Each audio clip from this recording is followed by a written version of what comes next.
Good morning students. आज हम बात करेंगे अपना जो कोर्स है एंटो का, एंटो 311 pests of field crops and stored grains and there management. पहले जो पिछला लेक्चर था अपना इसके ऊपर, उसमें हमने बात की थी इसकी जो भी जनरल जानकारियां हैं कि इसकी क्या क्या आपको इस कोर्स के अंदर पढ़ना है, क्या क्या नहीं, और कैसे किस पेस्ट को आपको आइडेंटिफाई करना है, उसके क्या क्या फीचर्स आपको पढ़ना है। आज की जो क्लास है इसके अंदर अपन एक एक पेस्ट को उसकी स्टडी करेंगे, उसके बारे में डिटेल में जानेंगे। मैंने आपको 3 कैटेगरीज बताई थी। एक बताई थी पॉलीफेगस पेस्ट, फर्स्ट जो थी पॉलीफेगस पेस्ट। सेकंड मैंने आपको बताई थी मोनोफेगस, एंड एक आपको बताई थी ओलिगोफेगस। इनके बारे में मैं आपको बता चुका हूँ पिछली क्लास में। बाकी अगर आगे इसके बारे में जो भी जानकारी आएगी मैं और बता दूंगा आपको। अब हम स्टार्ट करते हैं इसमें। फर्स्ट जो पेस्ट है यानी कि पॉलीफेगस पेस्ट जो है, 4-5 पेस्ट है आपके कोर्स में, उसमें जो फर्स्ट पेस्ट है वो क्या है आपका लोकस्ट। लोकस्ट सब जानते हैं लोकस्ट क्या है, सबने देखा है। हिंदी में बोलते हैं इसको टिड्डी, अगर किसी को नहीं पता हो, वैसे पता होगा सबको। अभी आज की अगर बात करें तो सबसे ज़्यादा जो नुकसान हुआ है किसानों को, फार्मर्स को, वो इसी के वजह से हुआ है। पिछले लगभग 1 साल से इसका अटैक होता आ रहा है। इसके बारे में सबको पता होगा, बाकी डिटेल में अपने पढ़ लेते हैं इसके बारे में। ये क्या है, एक पॉलीफेगस पेस्ट है। अब बात करें इसके बारे में जनरल जानकारी की कि क्या है लोकस्ट क्या नहीं, तो सबसे पहले क्या है, मेजर एग्रीकल्चरल पेस्ट है ये। मेजर का मतलब सबको पता होगा, मेजर माइनर क्या होता है। मेजर का मतलब जो ज़्यादा वाइड लेवल पे हो या जिसको हाईलाइट जो ज़्यादा हो वो मेजर है। माइनर जिसका नुकसान कम हो या नए के बराबर हो वो माइनर पेस्ट में आता है। फिर इसकी बात करें, ये क्या है लोकस्ट, जनरली क्या है, ग्रास होपर है। जो अपना ग्रास होपर होता है, सबने देखा होगा, ग्रास होपर की एक स्पीसीज है। लोकस्ट क्या है, ग्रास होपर की एक स्पीसीज है। लेकिन इसके अंदर खास बात क्या होती है कि इसके अंदर ये क्या है, 2 फेज के अंदर, इन 2 फेजेस इसका अंदर जो लाइफ साइकिल है वो पूरा होता है। एक तो सोलिटरी और एक होता है ग्रेगेरियस फेज। उसको क्या बोलते हैं, लोकस्ट। यानी कि ऐसे ग्रास होपर जिनके लाइफ साइकिल में 2 स्टेज पाई जाती है, सोलिटरी एंड ग्रेगेरियस, उनको क्या बोलेंगे, लोकस्ट। अब ये होता क्या है सोलिटरी और ग्रेगेरियस फेज। सोलिटरी का मतलब होता है वो पेस्ट जो एकल रहना पसंद करता हो, यानी कि इस कंडीशन में क्या होगा, ये दोनों आपस में इंटरचेंज होते रहते हैं। स्टार्टिंग जो फेज है वो सोलिटरी फेज होती है, उसके बाद की जो फेज है वो ग्रेगेरियस फेज होता है। होती क्या है इसके अंदर कि सोलिटरी फेज में पहले जो भी लोकस्ट है वो अलग अलग होगी, फैली हुई होगी और अलग अलग नुकसान करेगी। इनसे जो नुकसान होता है वो इतना ज़्यादा नहीं होता। इसके बाद आती है ग्रेगेरियस फेज, जो क्या है इसी का वाइड रूप है। इस कंडीशन में क्या होता है कि इनका एक साथ झुंड बना के चलते हैं। ये उस स्टेज में इनकी जो अटैक होता है वो बहुत ज़्यादा और नुकसान भी बहुत ज़्यादा होता है। अभी जो फेज आपको देखने को मिल रही है, जैसे कि टिड्डी का बहुत सारा झुंड आपने देखा होगा 3-4 किलोमीटर के दायरे में जो घूमता है, वो क्या है, वो इनकी ग्रेगेरियस फेज है। फिर अगर बात करें इनकी, तो इसमें 9 स्पीसीज है जो वर्ल्ड लेवल पे लोकस्ट की पाई जाती है। लेकिन मेनली जो अगर बात करें वो 3 स्पीसीज है। इंडियन में अगर बात करें मेनली 3 स्पीसीज होती है। इन स्पीसीज के बारे में आप आगे अपने डिटेल में पढ़ेंगे कि कौन कौन सी स्पीसीज है, कौन कौन से नहीं। अब बात है इकोनॉमिक लॉस की, तो इनसे पर ईयर प्लेग, यानी कि अगर इनका बहुत ज़्यादा अटैक हो जाए तो ये क्या होता है, प्लेग में बदल जाता है।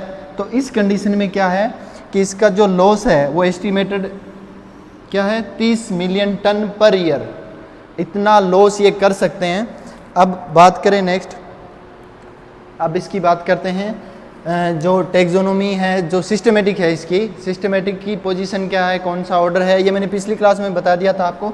फाइलम है इसका ऑर्थोपोडा, जो सभी इंसेक्ट का यही है। इसके बाद क्लास इंसेक्टा, ऑर्डर जो है इसका ऑर्डर है ऑर्थोप्टेरा। इसके बाद फैमिली इसकी बात करें तो फैमिली कौन सी है इसकी, एक्रीडिडी। एक्रीडिडी फैमिली है। बस ये 4 चीज़ें याद रखनी है आपको। इसके बाद फिर है स्पीसीज। अभी मैंने आपको बताया कि इसकी मेनली इंडिया में 3 स्पीसीज है, और वो स्पीसीज कौन कौन सी है। फर्स्ट जो है वो कौन सी है, डेजर्ट लोकस्ट। जिसको बोलते हैं रेगिस्तानी टीडी, हिंदी में बोलते हैं इसको रेगिस्तानी टीडी। डेजर्ट लोकस्ट का जो नाम है, ये मैंने आपको बताया था कि साइंटिफिक नेम और फैमिली ऑर्डर सबका याद करना पड़ेगा आपको। इसमें ये स्पीसीज तीनों अलग अलग हैं, इनके साइंटिफिक नेम अलग है लेकिन इनके फैमिली ऑर्डर सेम है। फर्स्ट है डेजर्ट लोकस्ट, सिस्टोसर्का ग्रेगेरिया इसका साइंटिफिक नेम है। सेकंड है माइग्रेटरी, जिसको हिंदी में बोलते हैं प्रवासी, प्रवासी टीडी, और डेजर्ट लोकस्ट को बोलते हैं रेगिस्तानी।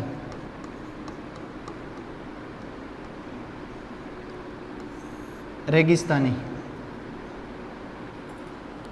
टीडी। थर्ड जो है बॉम्बे लोकस्ट, बॉम्बे लोकस्ट इसका नाम होता है पतंगा सक्सिनेटा, और माइग्रेटरी लोकस्ट का लोकस्टा माइग्रेटोरिया। ये जो तीनों हैं ये अलग अलग कंडीशन में कहाँ कहाँ पाई जाती है, इनकी रेंज क्या है, उनके बारे में आगे पढ़ेंगे अपने। अभी आपको क्या है, तीनों के सिर्फ साइंटिफिक नेम याद करने हैं। क्या क्या है, हिंदी का पता चल गया, इसको बोलते हैं रेगिस्तानी टीडी, इसको प्रवासी टीडी, और इसको बॉम्बे लोकस्ट ही बोलते हैं हिंदी में भी। फिर है डिस्ट्रीब्यूशन, कहाँ कहाँ पाई जाती है ये। तो फर्स्ट अगर बात करें डेजर्ट लोकस्ट की, जैसा कि नाम से ही पता चल रहा है, डेजर्ट का मतलब क्या होता है, रेगिस्तान। तो ऐसा क्षेत्र जहाँ पे वनस्पति बहुत कम है या न के बराबर है, रेगिस्तान वाले जो क्षेत्र है उसके अंदर ये पाया जाएगा। ठीक है, रेगिस्तान में पेस्ट। और इसकी इम्पोर्टेंट बात क्या है कि ये ऑल ओवर इंडिया में, जो सीधी सी बात मैं आपको बता दूं कि कोई भी लोकस्ट है, अगर उसको लोकस्ट नहीं कोई भी पेस्ट है, अगर उसको एक ही जगह पे होस्ट मिल रहा है उसको खाने के लिए, तो जनरल सी बात है वो कहीं नहीं जाएगा। डेजर्ट, इसको डेजर्ट का मतलब क्या हो गया, रेगिस्तानी, यानी कि इसको खाने के लिए नहीं मिलेगा तो ये क्या करेगी, पूरे जो जहाँ भी आपका रेगिस्तानी या पूरा ऑल ओवर इंडिया में सबसे ज़्यादा जो पाई जाती है वो स्पीसीज यही है। सबसे ज़्यादा नुकसान भी इसी का होता है, अभी जो अपने इंडिया में चल रही है वो यही है। इसके बाद आती है माइग्रेटरी, ये मेनली कहाँ पाई जाती है, महाराष्ट्र, गुजरात एंड राजस्थान, इन तीनों में। फिर है बॉम्बे लोकस्ट, बॉम्बे मेनली महाराष्ट्र में, या बात करें जो साउथ इंडियन जोन है वहाँ पाई जाती है। अब बात करते हैं होस्ट प्लांट की। होस्ट प्लांट्स मैंने आपको बताया था, सबसे पहले तो होस्ट प्लांट होता क्या है, वो प्लांट, होस्ट प्लांट को बोलते हैं हिंदी में पोषक पौधे।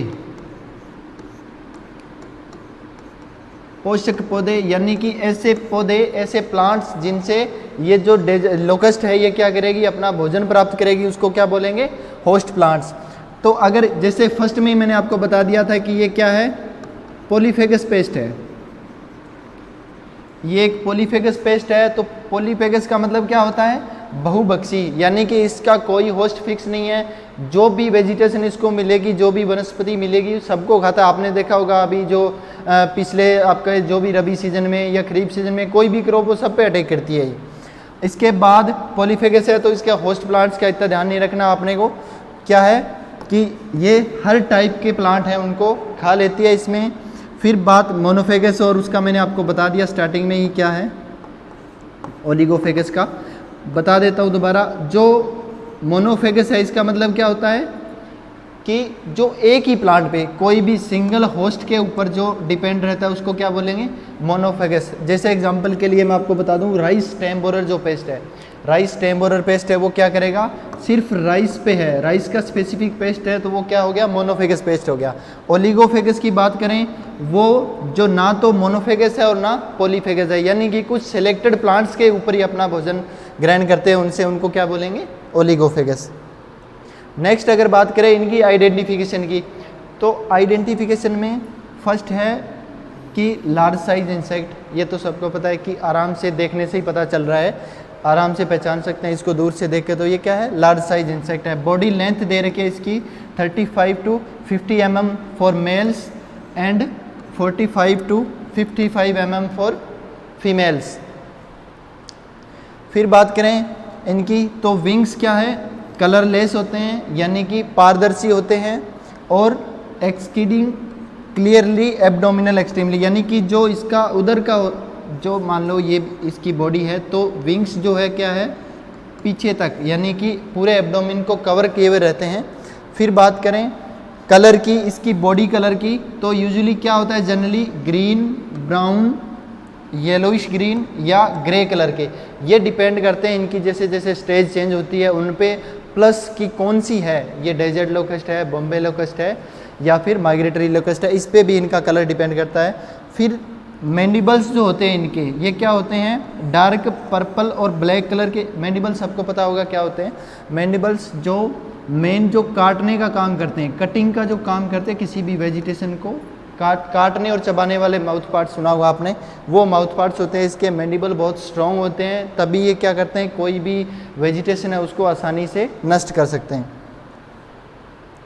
फिर आती है फेज, जैसे कि अपने स्टार्टिंग में बात की थी, तो फर्स्ट क्या है, सोलिटरी फेज। सोलिटरी फेज में क्या होता है, निम्फ और एडल्ट जो यानी कि शिशु है प्लस क्या है जो प्रौढ़ कीट है, इन दोनों के अंदर क्या होगा, डिफरेंस होगा।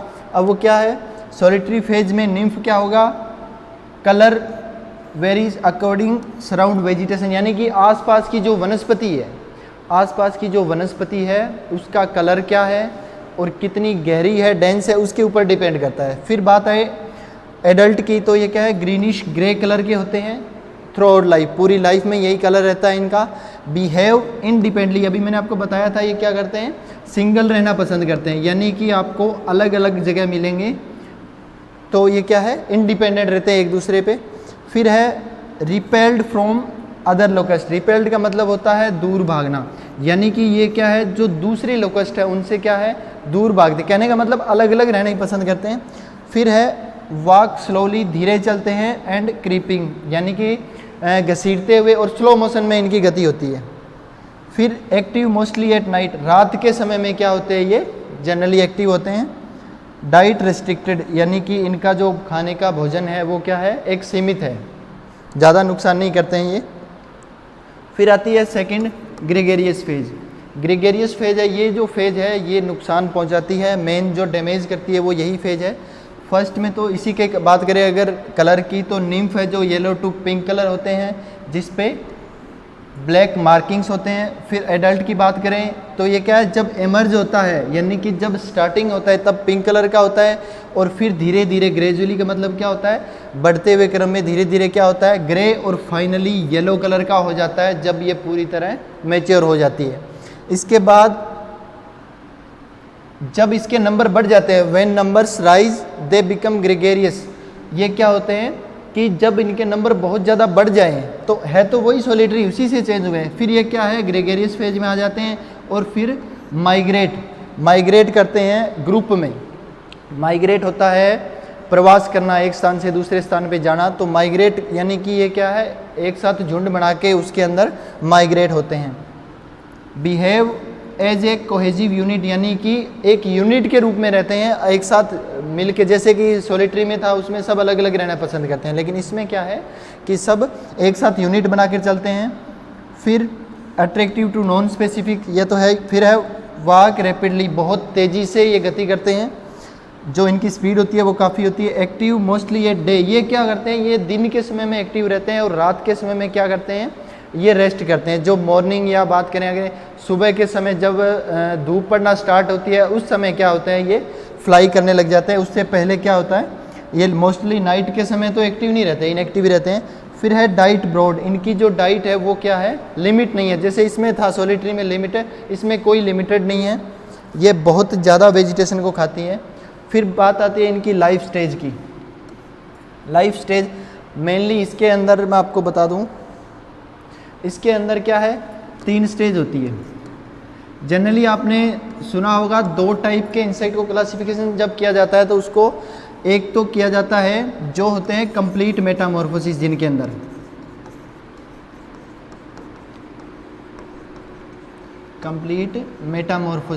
कंप्लीट मेटामॉर्फोसिस का मतलब क्या है कि ऐसे इंसेक्ट्स जिनकी लाइफ साइकिल में 4 स्टेज पाई जाती है उनको क्या बोलते हैं, कंप्लीट मेटामॉर्फोसिस। अब इनमें 4 स्टेज कौन कौन सी होती है, फर्स्ट होगी एग, फिर pupa, second larva, egg larva, फिर प्यूपा एंड देन एडल्ट। ये 4 स्टेज इनके अंदर पाई जाती है। अब बात करें जो इनकम्प्लीट मेटामॉर्फोसिस है, जो इनकम्प्लीट मेटामॉर्फोसिस है, उसके अंदर क्या होता है, इनके अंदर सिर्फ 3 स्टेज होती है। कौन कौन सी? फर्स्ट होती है एग, फिर एग के बाद निम्फ होता है, इसमें लार्वा और प्यूपा स्टेज एब्सेंट रहती है, उसकी जगह पे क्या होता है, निम्फ, और थर्ड जो है वो होता है एडल्ट। यानी कि इनके अंदर कंप्लीट मेटामॉर्फोसिस होता है, उनके अंदर 4 स्टेज होती है लाइफ साइकिल में, और जिनमें 3 होता है उसको क्या बोलते हैं, इनकम्प्लीट। अब जो अपनी लोकस्ट की बात करें तो लोकस्ट क्या है, उसकी लाइफ साइकिल में 3 स्टेज होती है, इनकम्प्लीट मेटामॉर्फोसिस ये लिखा हुआ है यहाँ पे। फिर देयर डेवलपमेंट स्टेज कौन कौन सी होगी, एग, निम्फ और एडल्ट, ये मैंने बता दिया आपको पहले ही। फिर है बात करें एग्स की, ये डायग्राम में आपको नज़र आ रहा होगा एग्स, ये इसी के एग्स हैं। एग्स आर येलोइश ब्राउन, ये येलोइश ब्राउन कलर के एग होते हैं। इसके बाद 7 से 8 mm लॉन्ग होते हैं, 1 से 3 एग पॉड, एग पॉड मतलब जो एग के बाहर कवर रहता है उसको बोलते हैं, पर female with an average 60 to 80 पर पॉड। एक साथ जो अंडे देती है उसमें क्या है, 60 से 80 एग्स देती है एक बार में, और एक साथ 1 से 3 एग रहते हैं। इसके बाद बात करें egg pod, largely egg pod is large slightly bent, यानी कि थोड़ा सा मुड़ा हुआ रहता है। 50 to 85 mm length, 50 to 85 mm length होती है इसकी, और 7 से 10 mm डायमीटर होता है जो एग होता है उसका। आपको मेन ध्यान क्या रखना है कि एग लेइंग कहाँ होती है, तो इसकी एग लेइंग कहाँ होती है, सॉइल के अंदर, जो थोड़ी सी हल्की नमी वाली सॉइल होती है उसके अंदर होती है। और एग लेइंग कैसे करती है फीमेल, ये सबसे पहले क्या, जो फीमेल जिसको एग लेइंग करनी है वो ऐसी जगह ढूंढती है जहाँ पे क्या है, थोड़ी बहुत नमी हो। नमी ढूंढने के बाद ये जो आपको नज़र आ रहा है,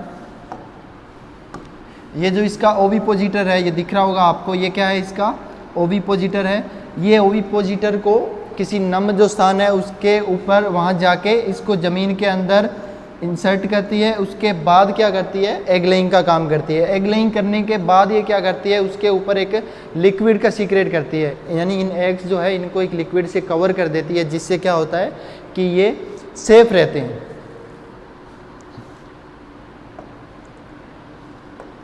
अब बात आती है निम्फ की। सेकंड जो स्टेज है उसको क्या बोलते हैं, निम्फ।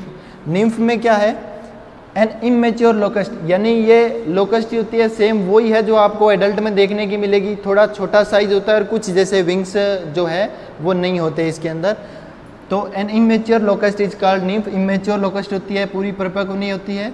मिनिएचर, मिनिएचर सबको पता है क्या होता है, जो छोटा रूप होता है, मेनली हॉर्टिकल्चर में यूज होती है टर्म, जो किसी बड़े प्लांट का छोटा जो होता है उसको क्या बोलते हैं, मिनिएचर। मिनिएचर टू एडल्ट, यानी कि एडल्ट का छोटा रूप है, लेकिन क्या है, विंगलेस है, विंग्स नहीं होते इसके अंदर डेवलप्ड। फिर लाइट कलर होते हैं, एडल्ट की बजाय लाइट होता है कलर इनका। ये जो दिखाई दे रहा है आपको, ये क्या है, इसका निम्फ है। फिर बात आती है एडल्ट की, तो लार्ज साइज होता है इनका, साइज आपको दे रखा है 45 to 60 mm। ये डिपेंड करता है मेल और फीमेल पे। अगर मेल है तो उसका साइज थोड़ा छोटा होगा और फीमेल का थोड़ा सा लंबा होता है साइज। फिर hind wings have no markings, जो पीछे सबको पता है ना कितने जोड़ी विंग्स होते हैं इंसेक्ट के ऊपर, 2 जोड़ी है ना, 2 पेयर। तो एक तो फर्स्ट आगे वाली को क्या बोलते हैं, 4 विंग्स, और पीछे वाली जो विंग्स होते हैं उनको बोलते हैं हाइंड विंग्स। अगर इनकी बात करें, लोकस्ट की बात करें, तो इनमें क्या होता है, एक स्पेसिफिकेशन होता है कि इनकी जो आगे की विंग्स है, ये दिखाई दे रहा है आपको, जैसे ये ऊपर की जो विंग है आगे, जिससे ये क्या है, बॉडी कवर करके रहती है, उसको क्या बोलते हैं, जिसको ये दिख रहा है, इसको बोलते हैं टैगमिना, है ना। जो आगे की विंग्स होती है उनको क्या बोलते हैं, टैगमिना। एंड अब बात करें जो पीछे की विंग्स होती है वो मेम्ब्रेनस होती है। मेम्ब्रेनस होती है, पारदर्शी होती है, जिसके आर पार देखा जा सके। ये जो है ये क्या होती है, हार्ड विंग्स होती है, जिससे क्या है, ये बॉडी को प्रोटेक्ट करके रहती है। फिर फ्लाइट जो है इसकी, यानी कि उड़ने की जो क्षमता है वो बहुत ज़्यादा होती है, आपने देखा होगा, बहुत ऊपर हाइट तक ये उड़ सकती है और काफ़ी दूरी तय करती है। अब ये जो नीचे दिया हुआ आपको दिख रहा होगा, ये डेजर्ट लोकस्ट है, ये माइग्रेटरी लोकस्ट है, और ये बॉम्बे लोकस्ट है। तीनों में डिफरेंस पता चल रहा है क्या है, मेनली तो कलर का। ये जो लोकस्ट है, ये जो स्टेज होती है डेजर्ट लोकस्ट की, सबसे ज़्यादा डैमेज यही करती है, और अभी जो इन दिनों में देखा जाए तो यही ज़्यादा चल रही है। देखा होगा आप सबने, फार्मर्स से फैमिली से बिलोंग करते हो तो। ये क्या है, माइग्रेटरी, ये थोड़ा डार्क कलर लिए होती है, इससे थोड़ा सा लाइट कलर होता है बॉम्बे लोकस्ट का। अब ये है इसका लाइफ साइकिल, जीवन चक्र, कैसे कैसे क्या स्टेज होती है उनके बारे में। फर्स्ट जो है, मान लो ये कोई एडल्ट फीमेल है, ये क्या करेगी, एग लेइंग करेगी। ये एग्स दे दिए इसने सॉइल के अंदर। उसके बाद क्या होता है, हैचिंग होती है। हैचिंग का मतलब क्या है, अंडे हैं जो वो फूटते हैं, उनसे निम्फ बाहर निकलते हैं। ये फर्स्ट स्टेज का निम्फ बाहर निकलता है, सबसे पहले फर्स्ट स्टेज का निम्फ बाहर निकलता है। अब इसके बाद क्या होता है, इंसेक्ट में ग्रेजुअली साइज में इंक्रीज होता रहता है, और इसकी क्या है, साइज में वृद्धि होती रहती है। इसके लिए क्या करता है, इंसेक्ट मोल्टिंग होती है। इंसेक्ट में सबने पढ़ा होगा, मोल्टिंग होती है, यानी एक स्टेज से दूसरी स्टेज में चेंज होती है। और चेंज होने के बाद जो सेकंड जो आता है उसको क्या बोलते हैं, इंस्टार, यानी कि एक मोल्टिंग से जब इंसेक्ट सेकंड मोल्टिंग में जाता है तो इनको क्या बोलते हैं, इंस्टार्स बोलते हैं इनको।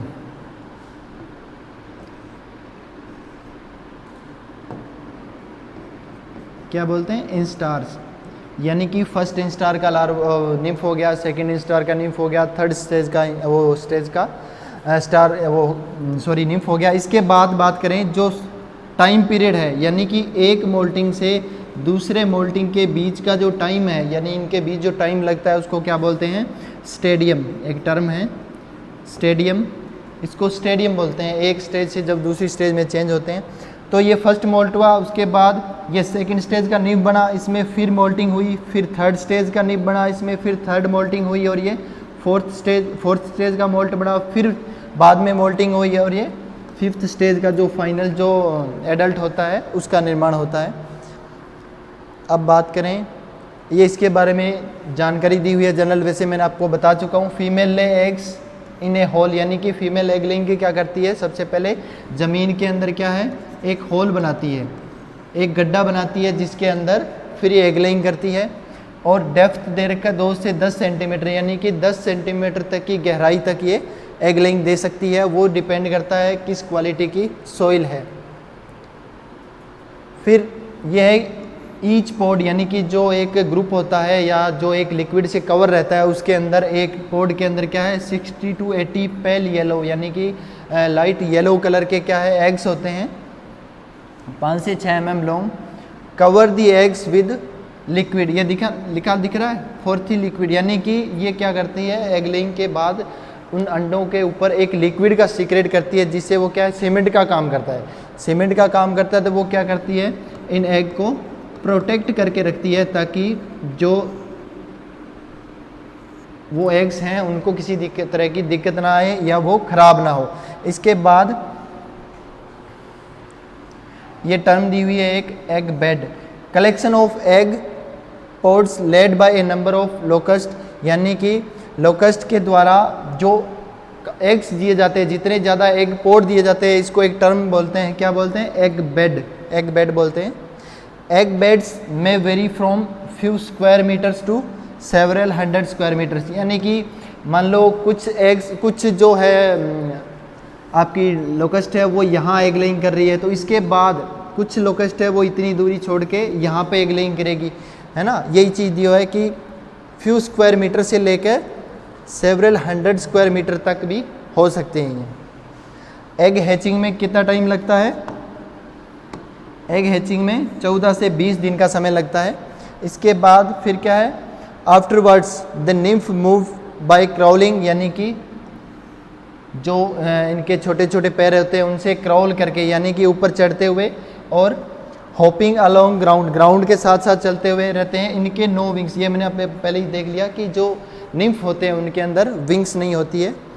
फिर है wings nymph, 5 wing nymph instar and nymph take 4 to 8 weeks, यानी निम्फ जो है वो 4 से 8 वीक का समय लेता है। उसके बाद क्या होता है, वो एक एडल्ट स्टेज में, फाइनल जो एडल्ट स्टेज होती है उसके अंदर बदल जाता है। अब बात करें आगे कि लोकस्ट एट दिस लेवल, यानी कि जब वो पूरी तरह से डेवलप हो जाती है उसके बाद क्या करती है वो, एट दिस लेवल का मतलब क्या है, जब वो कम्प्लीटली ग्रोन हो चुकी है, उस कंडीशन में प्लेग, यानी कि आपने सुना होगा डिजीज़ में भी बहुत सारा प्लेग होता है, यानी कि जब बहुत ज़्यादा अटैक हो जाता है, उस कंडीशन की बात है। फुली प्लेज्ड विंग्स, ये तो जुड़े हुए विंग्स जो होते हैं, and can fly without problem, यानी कि बहुत ऊंचाई तक ये उड़ सकते हैं बिना किसी रुकावट के। 2 to 4 वीक्स आफ्टर फ्लेजिंग, जो फ्लाई करने के बाद है फ्लाइंग के, मैटिंग स्टार्ट, फिर इनमें मैटिंग स्टार्ट होती है, and female start egg laying, female egg laying start करती है मैटिंग के 2 से 3 वीक बाद, यानी कि बाद में वापस से जो है इनका लाइफ साइकिल स्टार्ट हो जाता है। यूजुअली एंड ऑफ द जुलाई, यानी कि ये जो टाइम है, जुलाई एंड का जो टाइम है, उसमें क्या होती है, एग लेइंग स्टार्ट कर देती है। फिर है life span of adult is mostly 8 week, adult का जो लाइफ जो है वो कितने वीक का होता है, 8 वीक का लगभग समय होता है।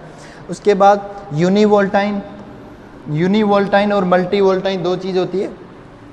यूनिवोल्टाइन का मतलब क्या होता है, जिसकी एक ही जनरेशन हो 1 साल में, और मल्टी का मतलब क्या होता है, जिसकी बहुत सारी जनरेशन हो एक ही, जो उसके बहुत सारी जनरेशन हो 1 ईयर में, उसके हिसाब से डिवाइड किया जाता है इनको। तो यूनिवोल्टाइन कंसीडर्ड एरिया, ठीक है, जो छोटा एरिया है वहाँ क्या होता है, यूनिवोल्टाइन होती है। अप टू 5 स्टेज, यानी कि लगभग 5 जनरेशन तक हो सकती है अगर वो ट्रॉपिकल जोन है तो। Over wintering in the form of eggs, इसका मतलब क्या, ओवर विंटरिंग का मतलब, ओवर की बात करें तो किसी चीज़ को निकालना। यहाँ मैं आपको बता दूँ, इसकी एक ख़ास बात होती है कि इसकी जो एग स्टेज है,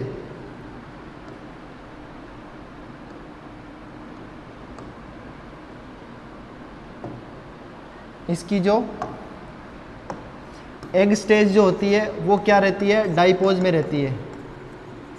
डाइपोज बोले तो सुसुप्तावस्था में, सुसुप्तावस्था में रहती है, यानी कि मान लो अभी विंटर स्टार्ट होने वाली है, विंटर स्टार्ट होने के समय ये क्या करते हैं, एग लेइंग स्टार्ट कर देती है। एग लेइंग, मान लो इन्होंने एग लेइंग की और उसके बाद बहुत ज़्यादा सर्दी पड़ने लगी, तो उस कंडीशन में क्या होते हैं, ये जो एग्स होते हैं ये डाइपोज कंडीशन में चले जाते हैं, यानी कि सुसुप्तावस्था में चले जाते हैं, एज इट इज़ बने रहते हैं। जैसे ही टेम्परेचर अनुकूल होता है थोड़ा, यानी कि विंटर सीजन निकल जाता है, उसके बाद क्या होते हैं, ये वापस से इनसे निम्फ बदल जाता है, निम्फ में कन्वर्ट हो जाते हैं। फिर है ग्रुप्स, 2 ग्रुप्स, अभी मैंने आपको बताया था ग्रुप्स। एक तो ग्रुप होता है,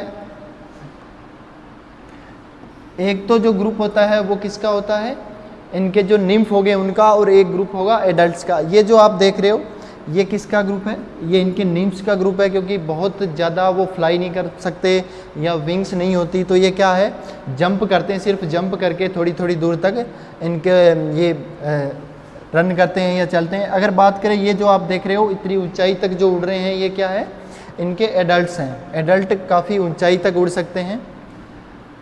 स्वार्म्स, इसको क्या बोलते हैं, स्वार्मिंग, जाना जो होता है एक जगह से दूसरी जगह। Swarms are composed of winged adult, यानी ये जो स्वार्मिंग होती है ये किससे बनी होती है, विंग्ड एडल्ट, यानी जिनके फुली डेवलप्ड विंग्स होती है वो एडल्ट्स होते हैं इसके अंदर सारे। फिर bands are composed of hoppers, जो बैंड बनते हैं वो किससे बनते हैं, होपर्स से, या जो निम्फ है उनसे। 1 swarm can cover an area of 1000 square kilometre, यानी कि एक जो स्वार्म है, यानी एक जो झुंड है इनका, वो क्या है, लगभग 1000 स्क्वायर किलोमीटर तक कवर कर जाता है, जो एरिया है उसको नुकसान पहुंचा सकता है। फिर है प्लेग, स्वार्म्स और bands remain in many countries. ये प्लेग का मतलब अभी मैंने पहले आपको बताया था कि बहुत ज़्यादा जब डैमेज हो जाता है किसी चीज़ का, तो महामारी जैसे अभी बात करें कोरोना वाली, वैसी कंडीशन है। अगर इनका बहुत ज़्यादा जो डैमेज होता है उस कंडीशन में क्या हो जाता है, इसको प्लेग घोषित कर देते हैं। तो मेनी कंट्री, बहुत सारी कंट्रियों में इसको एज ए प्लेग माना जाता है। अभी देखें तो इंडिया में भी यही कंडीशन है। Duration of plague last for 5 to 10 years, यानी कि 5 से 10 साल तक क्या है। अगर अभी काफ़ी तो इतना नहीं है, काफ़ी साल बाद में अटैक हुआ, इससे पहले शायद 95 आज के आसपास हुआ था, उस समय भी बहुत हुआ था। लगभग 5 से 10 साल तक क्या है इनका इफेक्ट रहता है अगर अटैक होता है तो। फिर है बोथ स्वार्म्स एंड बैंड्स, यानी कि निम्फ और एडल्ट्स हैं दोनों। Rest on crops and trees, जो क्रॉप है या बात करें जो ट्री है उनके ऊपर रेस्ट करते हैं। एट नाइट, रात के समय में, रात के समय में ये इतने एक्टिव नहीं रहते हैं, इनएक्टिव होते हैं। सुबह होते ही फर्स्ट जब मॉर्निंग होती है, मॉर्निंग के बाद जो धूप की किरणें पड़ती है उसके बाद क्या है, ये फ्लाई करना स्टार्ट कर देते हैं। दिखाओ ना, व्हेन टेम्परेचर राइज, यानी जब टेम्परेचर बढ़ता है तब ये फ्लाई करने लग जाते हैं। दे आर वोरेशियस फीडर्स, बहुत खतरनाक क्या है ये फीडर्स हैं, बहुत ज़्यादा नुकसान पहुंचाते हैं जहां भी फीड करते हैं। फीड ऑन एनी वेजिटेशन, किसी भी टाइप की वनस्पति हो उन सबको ये खा सकते हैं। ऑफन कोजिंग फेमाइन, यानी कि अकाल तक इनसे पड़ जाता है। अगर बहुत ज़्यादा अटैक हो जाए तो क्या है, अकाल तक आ जाता है इनके अटैक से। फिर दो यहाँ पे एक्सेप्शन है कुछ, कि एक तो जो कैलोट्रोपिस या जिसको बोलते हैं आक, कैलोट्रोपिस या दतूरा का जो प्लांट है, इनके ऊपर इनका डैमेज नहीं होता है। ये क्या है, इनको नहीं खाते हैं, तो इनको क्या है एज ए यूज़ कर सकते हैं अपने कंट्रोल के लिए भी। अब फिर है damage many form in Rajasthan and Sindh, यानी कि राजस्थान और सिंध का जो एरिया है। Fly north east and south, invade all part of India, damage kharif crop. Mainly जो इनका जो डैमेज है वो खरीफ क्रॉप में होता है। इसका रीज़न क्या है, जो टेम्परेचर होता है वो सूटेबल होता है। रबी क्रॉप में क्या होता है, रबी क्रॉप जब पकने वाली होती है तो क्या है, टेम्परेचर जो है वो कम हो जाता है, इसकी वजह से इनका नुकसान कम होता है, इनसे नुकसान कम होता है। Some swarms over winter in north western region, यानी कि नॉर्थ वेस्टर्न जो इंडिया है जहाँ सर्दी बहुत ज़्यादा पड़ती है तो उसमें क्या होता है, ये ओवर विंटर कंडीशन में रहते हैं। उसके बाद जैसे ही सूटेबल टेम्परेचर होता है इनका अटैक वापस से स्टार्ट हो जाता है। फिर स्वाम मैंने आपको बता दिया क्या है, जब बहुत ज़्यादा सफिशिएंट नंबर हो जाए इनके तो ये क्या है, एक साथ झुंड बना के उड़ना स्टार्ट कर देते हैं और फिर जो भी जहाँ ये बैठते हैं उस जगह की सारी वनस्पति खराब कर देते हैं। जैसे ये दिया हुआ ना, यूजली 5 से 50 किलोमीटर तक का इनका झुंड हो सकता है।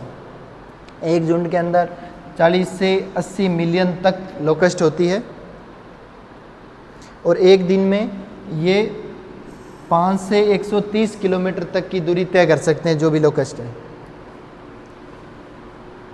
During outbreaks swarm damage to pasture, outbreak क्या आएंगे इसके, एक तो जो पास्चर है उसको डैमेज करेगा, यानी कि जो भी वनस्पति अपनी है फील्ड जो भी चारे वाले हैं, सीरियल क्रॉप्स हैं, वेरियस क्रॉप जो भी है, यानी कि सीधी सी बात है इनका एक्सेप्शन तो कुछ है ही नहीं, जो भी हर टाइप की वेजिटेशन को ये खा सकते हैं।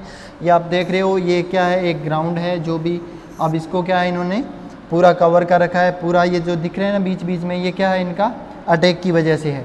ये क्रॉप है, आपको दिख रहा होगा इस पर डैमेज करते हुए, ये सब क्या है इनके डैमेजिंग सिम्टम्स हैं। फिर है इनका कंट्रोल, कि इसको कंट्रोल कैसे करते हैं। कंट्रोल अलग अलग टाइप्स के हैं। फर्स्ट अगर बात करें कल्चरल कंट्रोल की, कल्चरल कंट्रोल में क्या आएगा, ploughing and digging harrowing place where eggs are laid, यानी कि जिस वो जगह जहाँ पर इन्होंने एग लेइंग कर रखी है उन जगहों को क्या करेंगे, डिगिंग करेंगे, प्लोइंग करेंगे थोड़ी गहराई से, तो वो क्या एग्स जो हैं वो मिट्टी के साथ ऊपर आ जाएंगे सॉइल के ऊपर, और इससे क्या होगा जो धूप वगैरह पड़ेगी उससे ये नष्ट हो जाते हैं, एग्स जो है इनसे निम्फ नहीं बन पाते हैं। फिर बात आती है मैकेनिकल कंट्रोल की, यांत्रिक नियंत्रण। मैकेनिकल में क्या करेंगे, या तो आप उनको कलेक्ट करो, होपर्स को, जो वैक्यूम मशीन आती है जहाँ ये खा रहे हैं उनको वैक्यूम मशीन की सहायता से इनको कैच कर सकते हैं, या फ्लेम थ्रोवर्स, इनको जिनसे आग निकलती है ऐसे यंत्रों से क्या है डायरेक्ट ख़त्म कर सकते हैं जहाँ भी आपको झुंड दिखाई दे, या फिर क्रशिंग देम विद रोलर्स, या इनको इकट्ठा करो और किसी रोलर्स की सहायता से क्या है इनको क्रश कर सकते हैं। फिर बात आती है नेचुरल एनिमीज़ की, कि प्राकृतिक शत्रु जो है इनके कुछ ऐसे भी हैं जो इनको नुकसान पहुंचाते हैं। फर्स्ट ये जो आपको बर्ड दिखाई दे रही है दो, ये बर्ड्स क्या करती हैं, इनके देखो rose coloured and common starling, ये बर्ड्स के नाम हैं। ये क्या करती हैं, इनके जो एग्स होते हैं सोइल के अंदर उनको खा जाती है, ये एक प्रीडेटर काम करती हैं। फिर है ब्लिस्टर बीटल, ग्राउंड बीटल, ये क्या कोलियोप्टेरा ऑर्डर के जो बीटल्स हैं ये क्या करते हैं, जो एग्स हैं इनके ऊपर क्या रहते हैं, एज ए प्रीडेटर रहते हैं। प्रीडेटर का मतलब समझते हो परभक्षी, यानी कि जो इनके एग्स हैं इनको अपने होस्ट या डाइट के रूप में काम लेते हैं और इनके एग्स को ख़त्म कर देते हैं, जिससे क्या होता है कि इनसे निम्फ नहीं बन पाते हैं। फिर ये फ्लाइज दी हुई है, फ्लैश फ्लाई, टेक्नीड फ्लाई जो होती है, एंड टैंग्ल्ड वैन जो फ्लाई होती है, ये क्या करती हैं, निम्फ और जो एडल्ट हैं दोनों स्टेज के ऊपर पैरासाइट के रूप में रहते हैं। अब पैरासाइट प्रीडेटर और पैरास्टोइड क्या है ये मैं आपको बता चुका हूँ पहले ही, अभी इसके ऊपर चर्चा नहीं करेंगे। बस आपको ये ध्यान रखना है कि ये इनके ऊपर प्रीडेटर के रूप में रहते हैं और ये पैरास्टोइड के रूप में। फिर है केमिकल कंट्रोल। केमिकल कंट्रोल के अंदर क्या है, ऐसे कौन कौन से केमिकल्स है जिनका यूज़ करके अपन इनको कंट्रोल कर सकते हैं। तो फर्स्ट जो है कार्केरिल 0.1%, या फिर बात करें मोनोक्रोटोफोस या क्लोरोपाइरिफोस, मेनली जो यूज होती है, या इकोसेफ की बात करें तो वो क्या होती है, क्लोरोपाइरिफोस 0.05% जो कंसंट्रेशन होती है, ये इकोनॉमिकली भी सेफ होती है और इनको कंट्रोल करने के लिए सबसे ज़्यादा यूज इसी का करते हैं।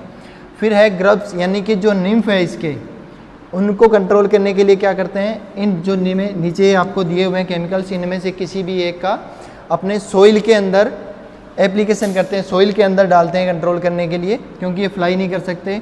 तो फर्स्ट तो आपको नज़र आ रहा है फोरेट डालते हैं 25 किलोग्राम पर हेक्टेयर की दर से, या फिर एकालक्स 5 ग्राम पर 25 किलोग्राम पर हेक्टेयर की दर से डालते हैं।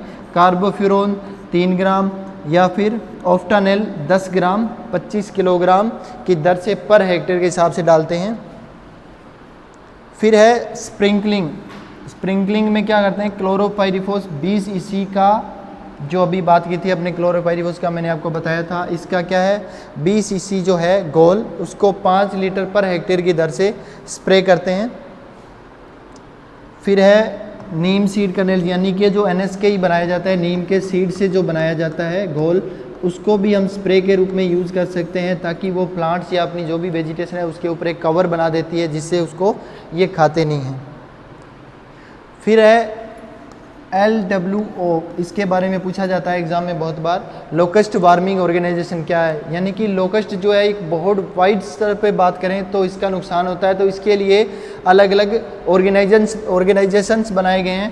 1939 में एक ऑर्गेनाइजेशन बना था जिसका क्या नाम है, लोकस्ट वार्मिंग ऑर्गेनाइजेशन। इसका जो हेडक्वार्टर है, मेन जो इसका हेडक्वार्टर है वो कहाँ है, फरीदाबाद में, और इसका फील्ड हेडक्वार्टर है जोधपुर में। इसके कुछ सर्कल ऑफिस जो है ऑफिस बने हुए हैं, बाड़मेर, जैसलमेर, बीकानेर, पालनपुर, नागौर, जालोर, भुज गुजरात में, फलोदी, सूरतगढ़ और चूरू, ये जो है यहाँ इनके जो है सर्कल ऑफिस भी बने हुए हैं। अब बात करें इसकी लोकस्ट वार्मिंग ऑर्गेनाइजेशन की, तो ये 1939 में बना था, मैंने अभी आपको बताया था। और किससे बाद में इसको क्या हुआ, पहले ये अलग था, इसको बाद में जो DPPQS का नाम सुना होगा सबने, DPPQS, directorate of plant protection and quarantine and storage, कहाँ है ये, फरीदाबाद में, ये उसका हिस्सा बना दिया गया बाद में। अभी इसको यही कंट्रोल करते हैं, हेडक्वार्टर यही है इसका। 1946 में जब ये बना था तब इसके साथ अटैच कर दिया था, उससे पहले ये अलग था। फिर है रिस्पॉन्सिबल होता है ये किसके लिए, इसका काम क्या होता है, मॉनिटर करता है ये इसका जो नुकसान होने वाला है, और कंट्रोल लोकस्ट का। फील्ड स्टेशन जो इसका बना हुआ है वो कहाँ है, बीकानेर में बना हुआ है कंट्रोल करने के लिए। Okay, thank you. बाकी इसके बाद का जो है वो नेक्स्ट क्लास में एक एक करके बाकी पेस्ट के बारे में भी स्टडी करेंगे। ओके।